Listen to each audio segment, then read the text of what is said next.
हाय लोगोफोर गासैखौबो नैबे समाव बर'सा देरहासार इउटुब चेनेलाव बरायनाय जाबाय। आं नैबे समाव दैफां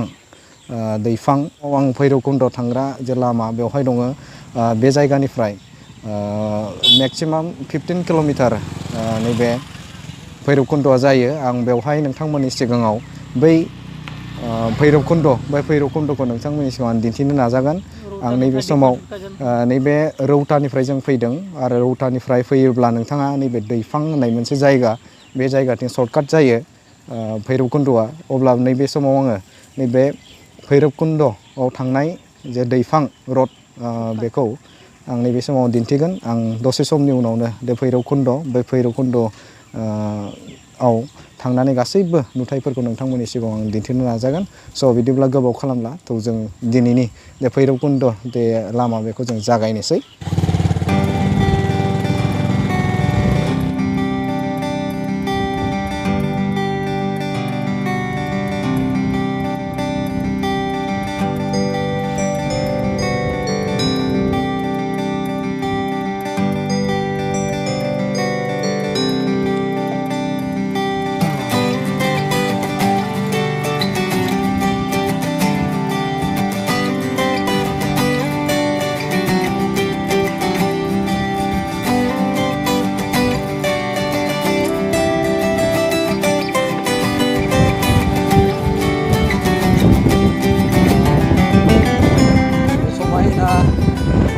रबट बागान, गोबां बिबांनि बेवहाय रबट बागान। भैरबकुन्दआव थांनाय जे रड, बे लामायाव जों बेखौ नुलांदों आरो बेनि थाखाय बेखौ आङो भिडिअनि केपचाराव लानाय जादों। नोंथांमोना नायनो हागोन बेसेबांबा गेदेर, लगभग बेयाव 10 बिगासो जागोन, सायाव जागोन।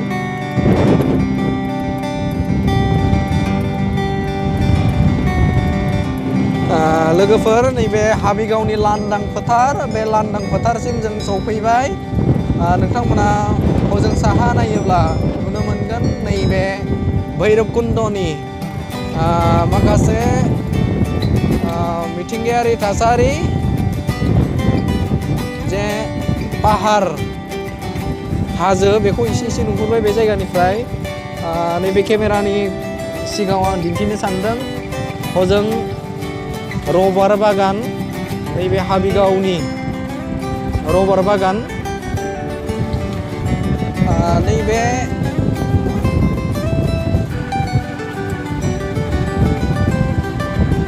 नोंथांमोना नुनो मोनदों नैबे थालिर बागान हाबिगावनि दालांनि सेराव जोबोद मोजाङै बेखौ गायदों।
लोगोफोर नैबे लामायाव अदालगुरि टु भैरबकुन्द रड,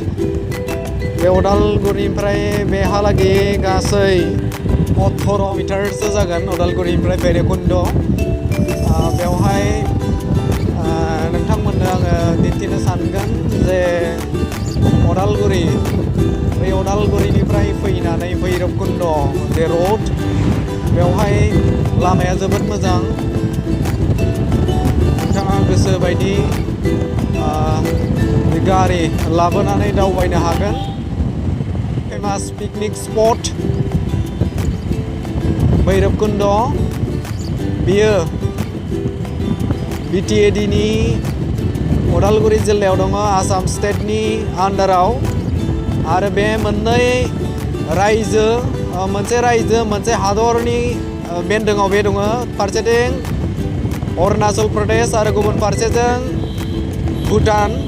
बे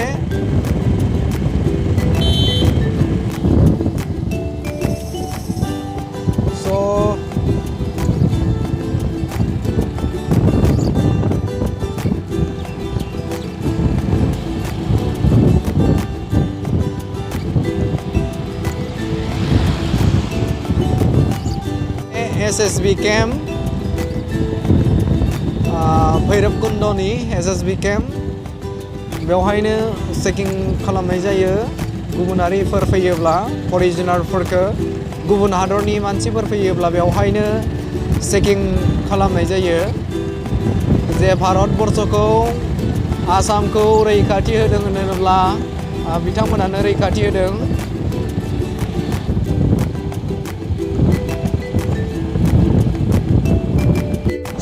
लोगोफोर जों नैबे फाइनालि भैरबकुन्द टाउन बेवहाय जों सौफैबाय लोगोसेनो नोंथांमोननो आं दिन्थिनो सानगोन नैबे भैरबकुन्दनि टाउन बेवहाय जागायनायनिफ्राय जोबजासिम नोंथांमोनखौ नायनो थाखाय खावलायगोन बेवहाय नैबे बर'नि फेमास बाजै हटेल बेबो दङ बाजै हटेल बेयो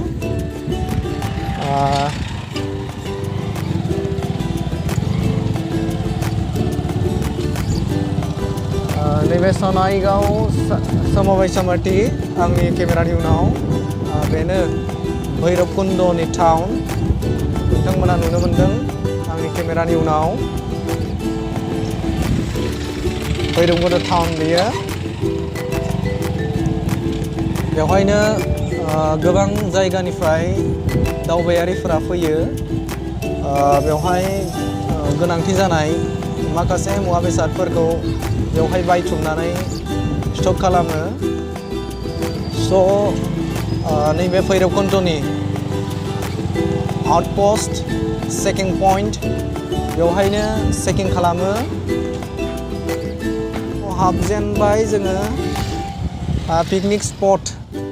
बे पिकनिक स्पट जायगा बे जायगायाव जों एन्ट्रि जाबाय नैबे ST पल स्कुल भैरबकुन्दनि आरो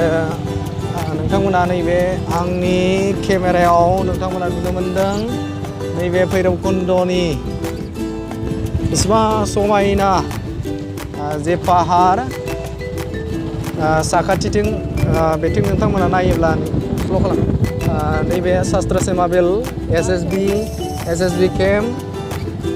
नैबे बेवहाय धनसिरि भिले रिसर्ट आरो बेवहायनो नोंथांमोना जिरायनो हागोन फैयोब्ला नैबे मोनसेल' वान वे रोड वान वे ब्रिज बियो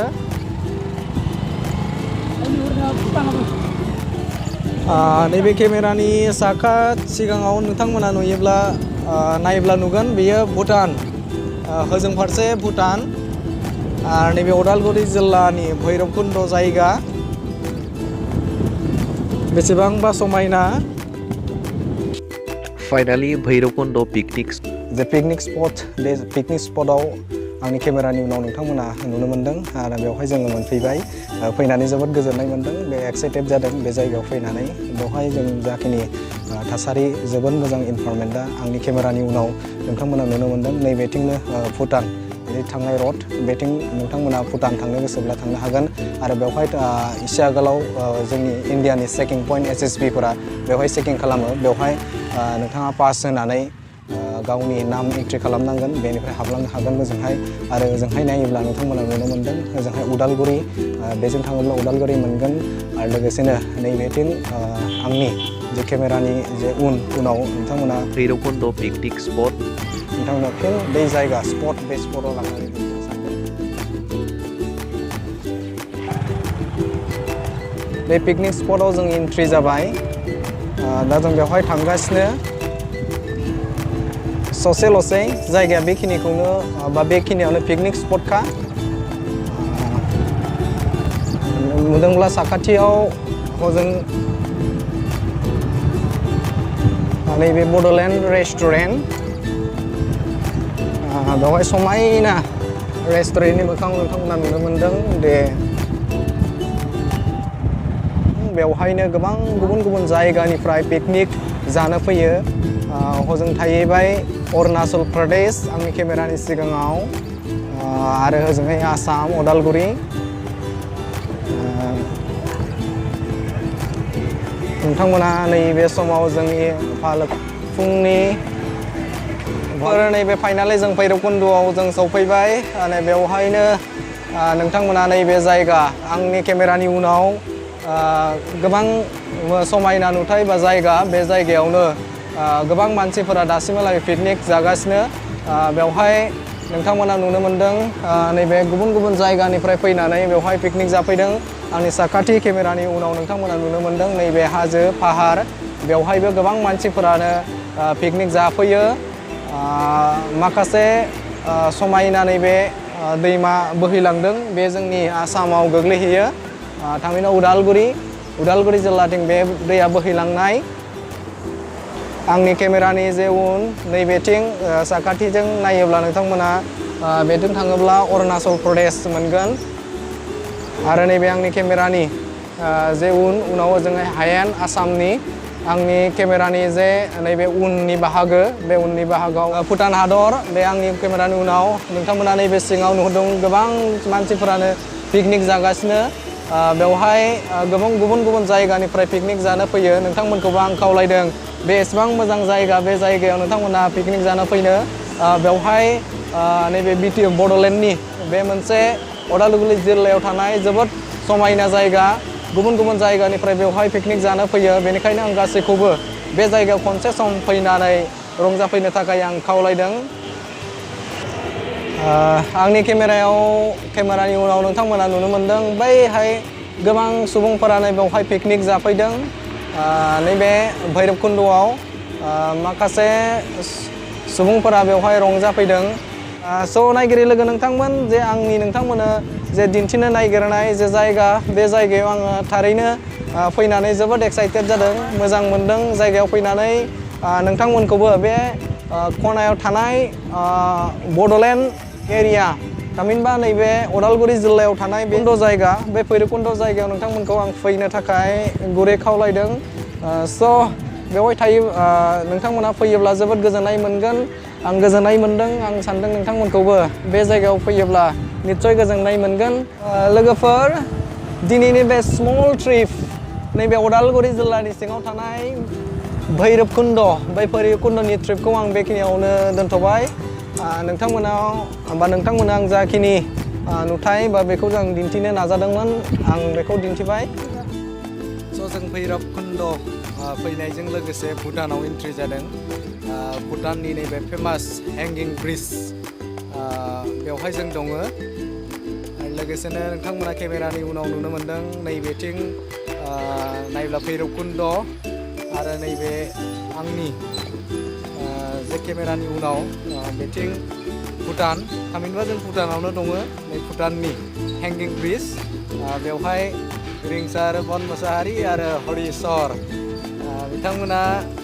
नैबे हेंगिं ब्रिजखौ सोमावदों आरो लोगोसेनो नैबे बिथां बुंसार मोसाहारि बिथाङा सेलफि लानायाव मुखुब आंजों लोगोसे रिंसार बन मोसाहारि दङ नोंथाङा नैबे समाव भुटानाव फैनानै बा हेंगिं ब्रिजआव गाखोनानै माबायदि मोनदों गोजोननाय मोनदों बेवहाय नोंथाङा फैनायनि मोनसे प्लेनिं दंमोन नामा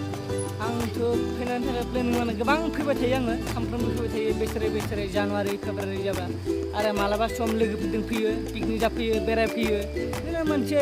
मोजां माने बिउटिफुल सिनारि आरो बेयाव हाबनानै गोजोननाय मोनो मोनसे गावखौ जुदि बरिं मोनोबा मालाबा गोसोखौ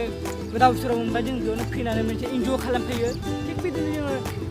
उदालगुरि जिल्लानि खाथि खाला मानसिफोरा गोबां फैनानै बेबायदि मोनसे इन्जयमेन्ट खालामफैयो आरो साबायखर थाबाय नोंथांमोना आंनि केमेरानि उनाव नुनो मोनदों जोबोद समायना बे नुथाया नोंथांमोना फैयोब्ला खनसे भैरबकुन्द'आव जुदि फैयोब्ला नोंथाङा बे जायगायाव फैथार नैबे भुटाननि जे जायगा